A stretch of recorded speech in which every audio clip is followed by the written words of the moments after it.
Le corbe, un des poissons les plus élégants de Méditerranée.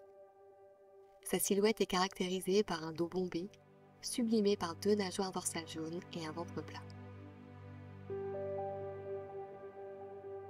Il est reconnaissable à sa couleur bronze et à ses beaux reflets métalliques ou dorés. Ses nageoires pelviennes et anales sont noires, bordées d'un liseré blanc. A l'inverse, la partie inférieure de la nageoire caudale et la partie supérieure de la deuxième nageoire dorsale sont bordées de noir. Le corbe, tout comme les poissons de la famille des cyanidés, a la capacité de produire des sortes de grognements en faisant vibrer sa vessie natatoire. Ce phénomène permet aux poissons de créer des vibrations dans l'eau afin de communiquer, d'aider à la reproduction, mais aussi pour défendre un territoire.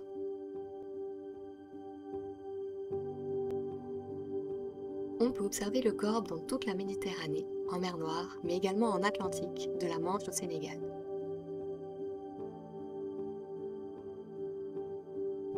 C'est un animal sédentaire qui évolue jusqu'à 200 mètres de profondeur.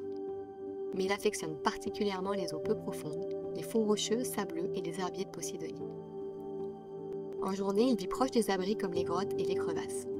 On peut l'observer immobile, en petits groupes ou en se déplaçant lentement avec calme et élégance. Parfois, il adopte une position assez caractéristique, tête légèrement penchée vers le bas. C'est à la nuit tombée qu'il part chasser. Le corbe est carnivore, il se nourrit principalement de crustacés, même si les vers polychètes et les poissons peuvent faire partie de ses repas. Le corbe est une espèce gonochorique. Il existe des mâles et des femelles que l'on distingue très difficilement à l'œil nu. Il atteint sa maturité sexuelle entre 2 et 4 ans, selon les conditions environnementales et leur taille. Ils se reproduisent dans les zones côtières où les femelles libèrent leurs œufs dans l'eau, fertilisés ensuite par les mâles. La période de reproduction la plus active se situe entre mai et juin, mais ils frayent de mai à août. Leur durée de vie est estimée à une vingtaine d'années, mais grâce aux otolithes, nous savons qu'un corbe a vécu jusqu'à 31 ans. Les otolithes ressemblent à des petites pierres qui se trouvent dans le crâne du poisson, juste à l'arrière du cerveau.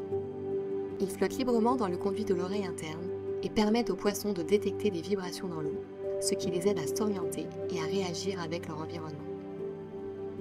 Sur les otolithes se forment des stries de croissance qui nous donnent des informations précieuses sur son âge et son état de santé. Le corbe a été pêché en excès pour sa chair savoureuse, mais également pour ses pierres d'oreille, avec lesquelles on crée des bijoux.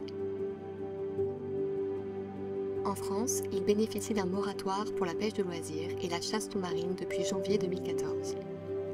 Il est classé comme espèce vulnérable. Dans les espaces protégés, on a pu observer une nette augmentation de la population des corbes.